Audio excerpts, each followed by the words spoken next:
My 6-year-old daughter was banned from Christmas dinner. My mom told her she didn't deserve to eat with them. My sister said there wasn't enough food for her and locked her in an empty room. When I found out, I didn't yell. I took action. The next day, their lives began to unravel. That's how it started. Or ended, depending on how you look at it. Christmas, the one day that's supposed to be about family, about kindness, about love. Instead, it turned into something else. Something that still makes my hands shake when I think about it. That morning, my husband Evan woke up sick. The kind of sick where he couldn't lift his head. Our toddler, Theo, was worse. Fever, flushed cheeks, little coughs that sounded too big for his small lungs. So when Lucy, 6 years old, bright as a spark plug and twice as loud, begged to go to Christmas dinner without us, I hesitated. "It's just Grandma's," she said, clutching the drawing she'd made for my mom. "I'll be good." My mother, Elaine, had already called earlier, promising, "Of course we'll take care of her. She'll have fun with her cousins." Cousins? That meant Chloe, 9, and Emma, 7, Carolyn's girls.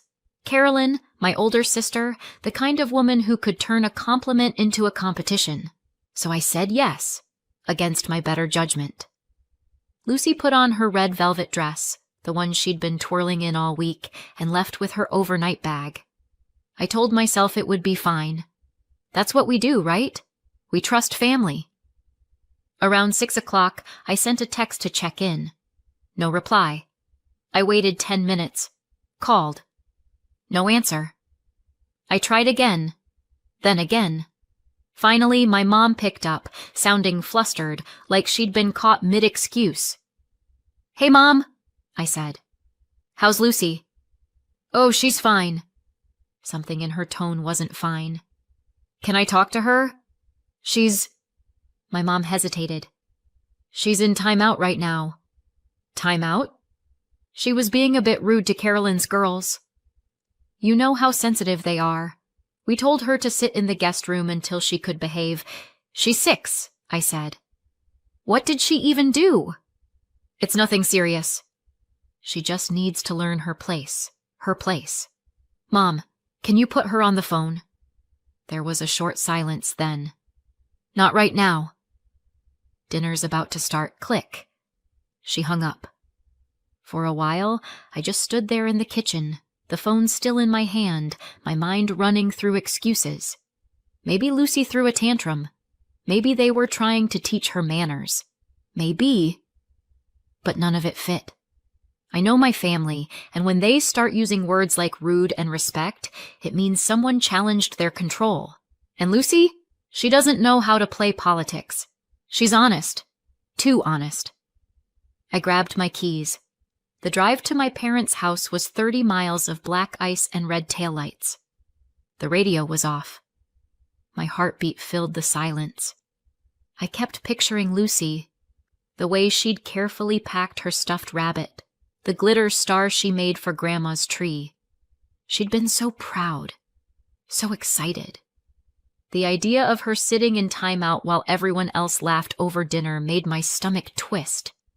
When I pulled into their driveway, the house looked like something out of a Christmas movie.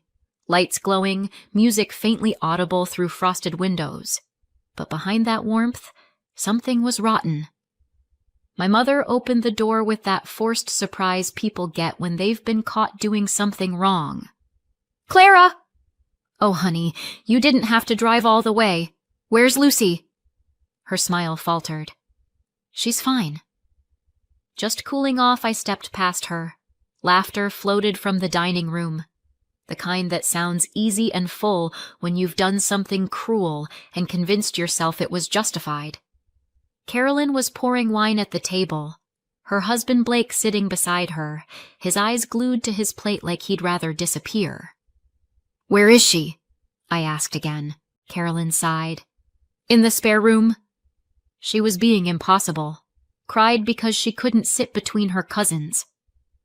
We told her to calm down before she could rejoin the table. "Did you feed her?" Carolyn blinked. "She'll eat when she apologizes." I stared at her. Apologizes for what? For being ungrateful, she said. She told Mom she didn't want to eat the food if it meant sitting by herself. Can you imagine? Yes, I said. I can. The spare room door was at the end of the hallway. It was closed. When I tried the handle, it didn't move. Locked. The key was still in the lock. I turned it slowly. The door opened.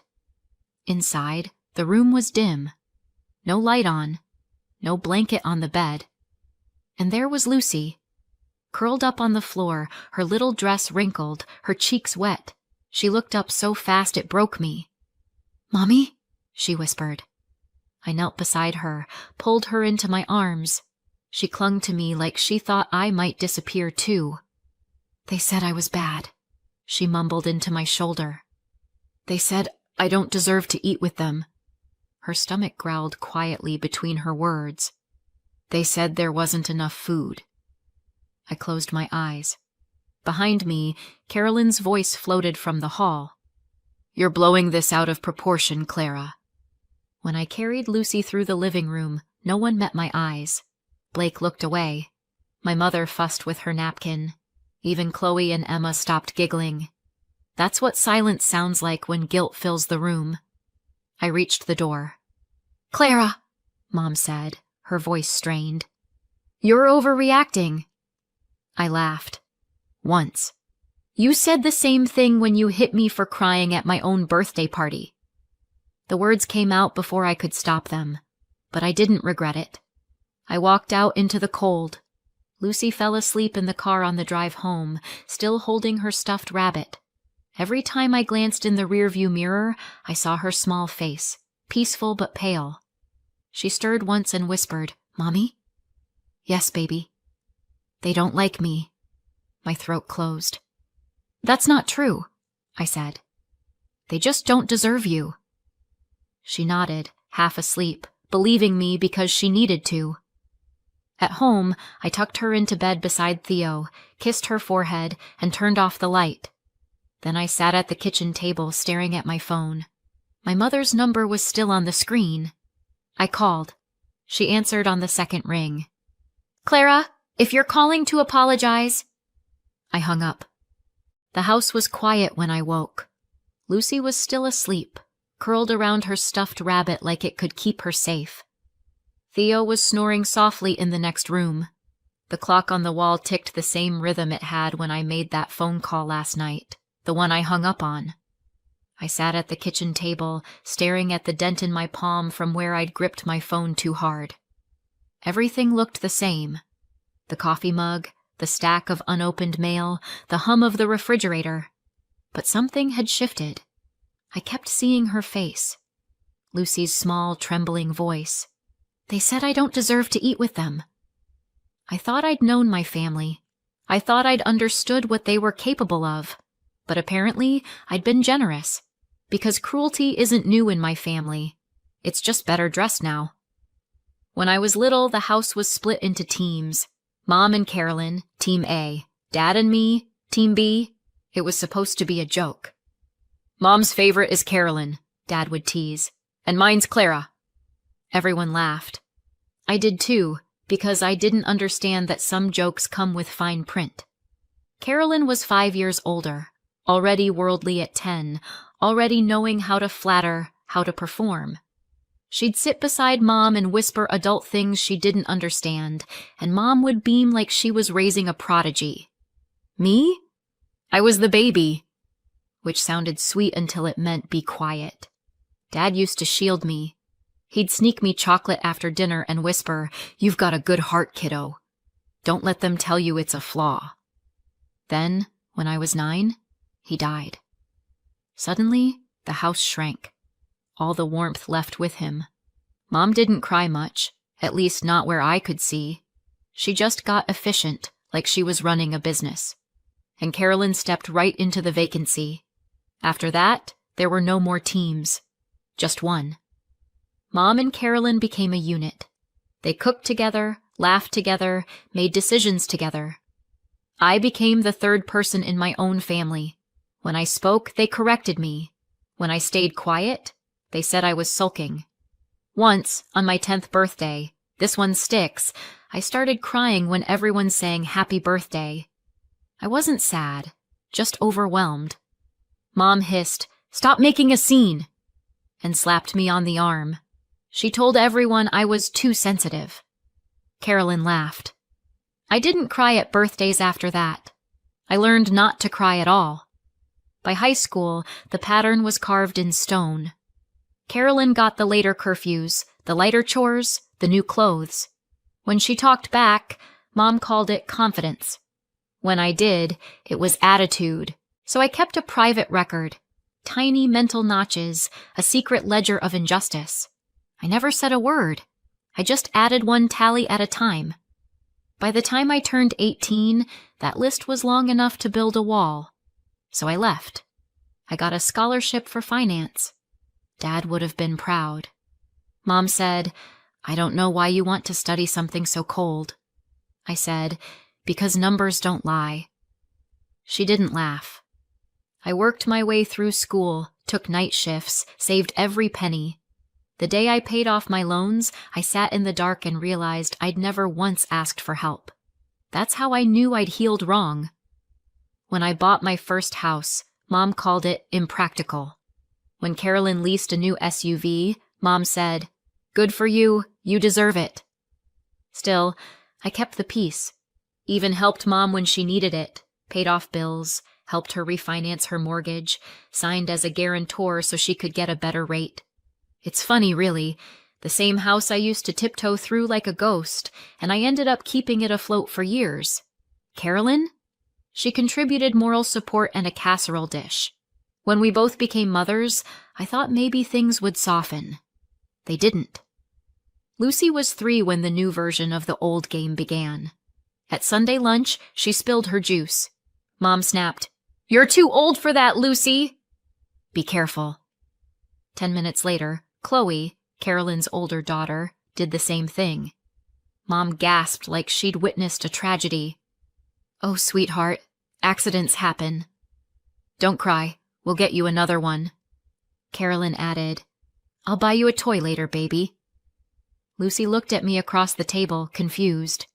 I smiled like it didn't sting. Then came the thank you rule. When Lucy forgot, Mom called it rude. When Emma forgot, Mom said, "She's shy today." Crayons, cookies, turn-taking. Every time the verdict was the same. Lucy wrong, cousins right. Each time I told myself not to make it a scene. Not in front of the kids. I'd sit there smiling, chewing my food, pretending family was still worth something. But after last night, after that locked door, I finally understood. It didn't start with Lucy. It started with me. All those years of being told to lower my voice, to take the smaller piece, to say thank you louder, those lessons didn't vanish. They just changed targets. My daughter became the new punching bag for an old pattern, and I'd let it happen because I wanted to believe we'd grown up. I thought if I kept my calm, I could rise above them, be better. But calm only works on reasonable people. On my family, it was fuel. They read silence as surrender. So last night, when I didn't yell, when I carried Lucy out of that house without a word, they thought they'd won again. They didn't know silence could be strategy. The first few days after Christmas were eerily calm, like the quiet between lightning and thunder. Evan had finally stopped coughing. Theo's fever broke. Lucy, my little survivor, was back to drawing on every available surface. The house smelled like crayons and disinfectant, the normal scent of our lives. But beneath all that softness, something was sharp. I sat at the kitchen table, my laptop open, a dozen tabs glowing in the dark, bank accounts, billing portals, payment histories. Every number on those screens had my name attached to it. Every automatic transfer, every support payment I'd been making out of duty, out of guilt, out of habit. 15 years of financial caretaking, disguised as family loyalty. I took a slow sip of coffee and started shutting them down one by one. Click, The monthly grocery stipend, gone. Click. The automatic bill pay for the utilities, canceled. Click. The mortgage transfer that had quietly left my account on the first of every month, deleted. Each sound was its own small thunderclap.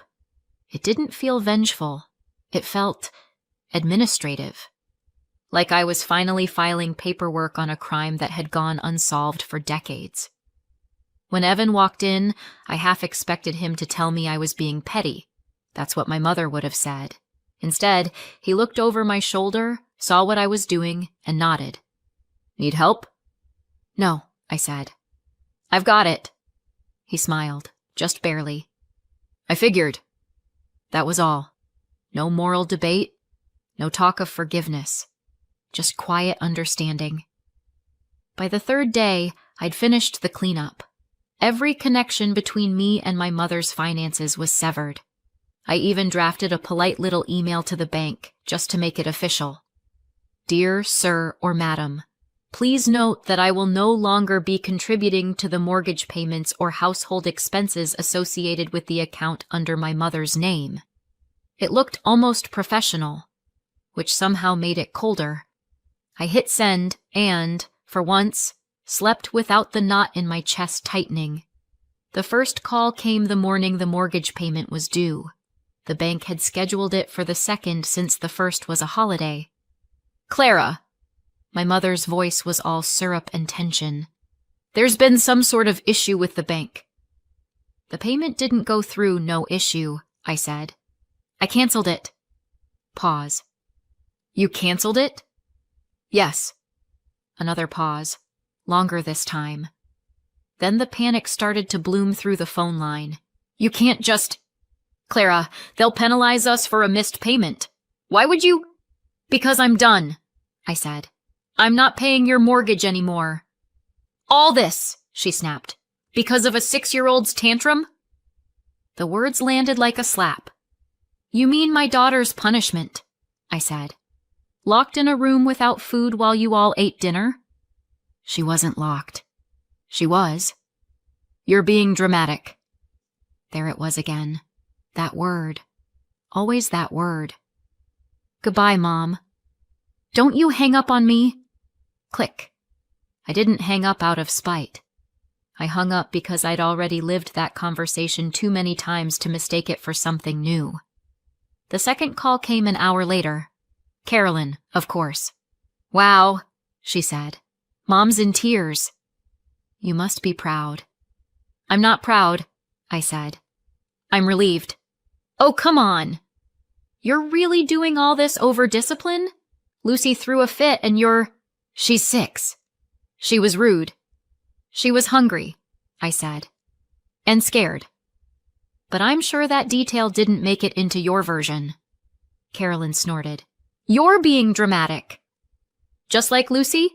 I finished for her. She went quiet for half a second. "Guess we have drama queen number 2 now," she said, voice syrupy with triumph. I almost laughed. "No," I said. "I think we just have one less fool." Click. You'd think the silence after that would feel empty, but it didn't. It felt clean.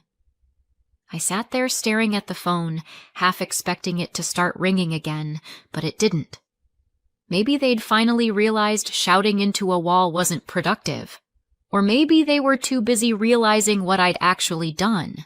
Because for the first time in my life, I hadn't just said no, I'd followed it with an action they couldn't undo. I used to think breaking a cycle meant forgiveness. That's what every self-help book and sentimental movie says, right? Forgive to move on. But I'd done that. For years. I'd forgiven every slight, every manipulation, every cutting comment. It hadn't freed me. It had trained them. Forgiveness without consequence is just permission, and I was done giving it. At first, I thought they'd finally gone quiet. For almost a week, no calls, no messages, just silence heavy enough to sound like peace. Then the phone started ringing. Aunt Joanne went first, syrupy as ever. "Clara, honey, I just wanted to check in. You know, people are worried. They say you've been Too strict with Lucy, making her skip meals when she misbehaves? That can really hurt a child's sense of safety. I went cold. Who told you that? Oh, I'm not saying anyone's judging, she said quickly. We just thought you should know. It's coming from a good place. I hung up before she could finish pretending it was kindness.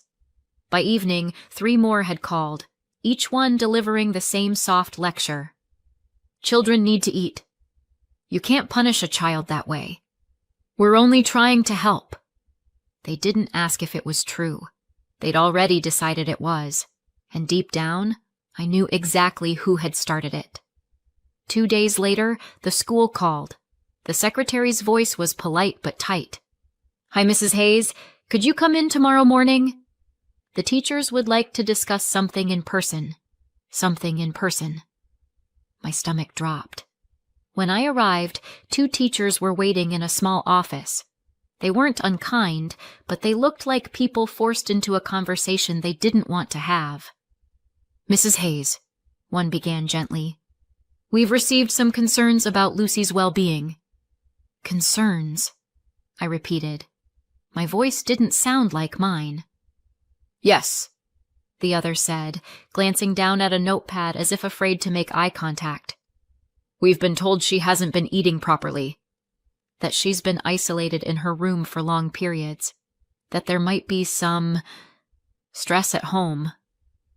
The words hung in the air like smoke. My first thought was disbelief. Then the nausea hit.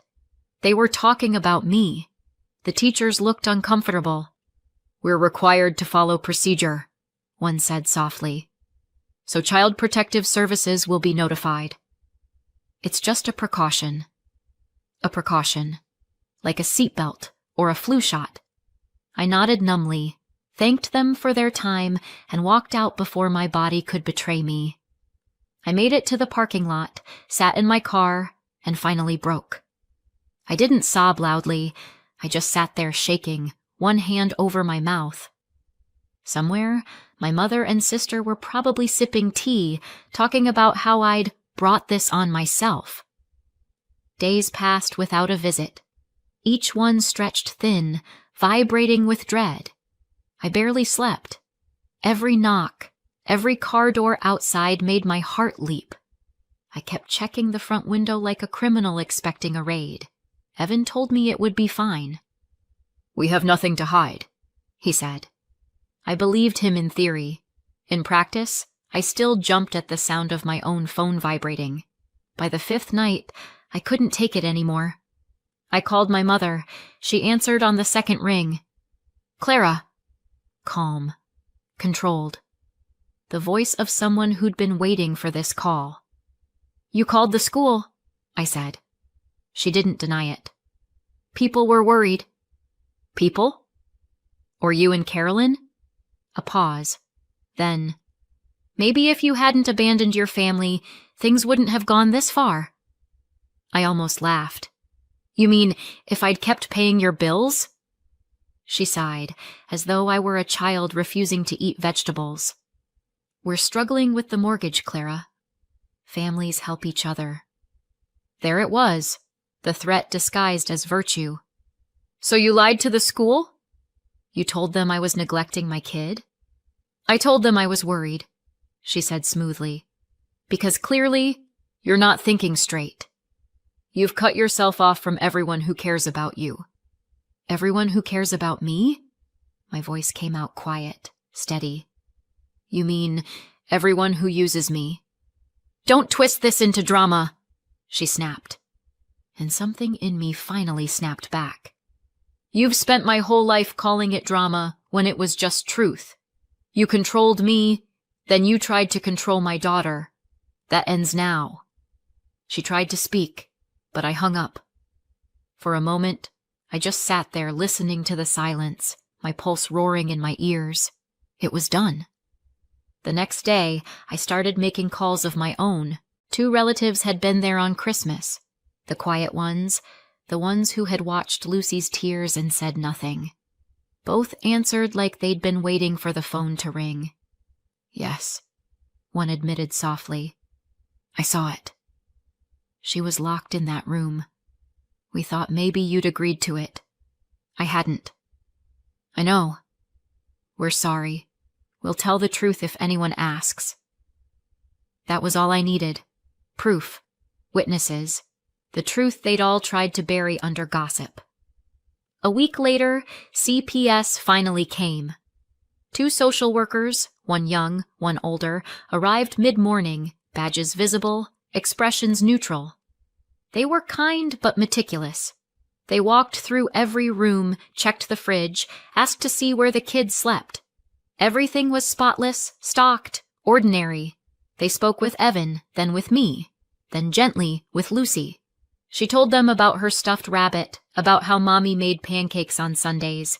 She didn't seem scared, just curious why these strangers were asking so many questions. After an hour, they thanked us for our time and left. I closed the door and finally exhaled, my hands shaking so hard I had to lean on the wall. I wasn't angry anymore, just hollow. The next day, I called a lawyer. I told her what happened. "Keep everything," she said. "Messages, receipts, call logs. If CPS contacts you again, you'll have proof ready." So I did. I made a folder. Every transfer, every bank statement, every note of support I'd ever sent them. My life, reduced to digital evidence. Then I waited. Every hour that passed felt like a coin flipping in the air. Days went by with no word from CPS, just the sound of my phone not ringing. Fear turned into something sharper. Resolve. I opened the extended family group chat, the one they used for birthdays, baby pictures, and backhanded compliments. My fingers didn't shake as I typed. "Since rumors are spreading, here are the facts. Lucy was locked in a room and denied food by my mother and sister on Christmas Day. After that, I stopped supporting them financially. In response, they reported me to Lucy's school, claiming I neglect my children. I have bank statements showing 15 years of support and 2 relatives who witnessed what happened. If these lies continue, my lawyer will take action." Then I hit send. For a few seconds, the chat was silent. Then messages started pouring in. "Wait, what? I was there. It's true." Lucy was crying. "We should have said something." Within minutes, my phone was buzzing nonstop. Some messages were apologies, some were stunned silence. And in the middle of it all, Carolyn tried to defend herself, then stopped replying altogether. By evening, Mom and Carolyn were the only ones typing. Everyone else had left the chat. A week later, an envelope arrived in the mail. "After investigation," the letter read, "no safety concerns were found. No further action will be taken." I read it twice, just to make sure I wasn't imagining it. Then I set it down, feeling the first real breath I'd taken in weeks. That night, I tucked Lucy into bed. She curled up under her blanket and whispered, "We're safe now, right?" I smiled. "We are." She closed her eyes, and for the first time in a long time, the house felt still. Not tense, not waiting. Just peaceful. Almost a year later, everything's different. Mom lost the house in July. She couldn't keep up once I stopped paying. Carolyn didn't help. Turns out the favorite draws the line at money. Mom rents a small place now in a bad part of town. From what I hear, she and Carolyn barely speak. After the truth came out, the rest of the family cut them off. Everyone knows what happened. The locked door, the lies to the school, the false report. The sympathy they expected never came. They're the outcasts now. I still see the others. We spend holidays together, the way normal families do. It's easy now. No tension, no pretending. Lucy's thriving. Theo's talking nonstop. Sometimes a cousin mentions that Mom's been asking around for help again. No one's offering. Carolyn's busy saving her own image, pretending she had nothing to do with it. I don't hate them. I just don't owe them anything anymore. So what do you think? Did I go too far, or not far enough? Let me know in the comments and subscribe for more.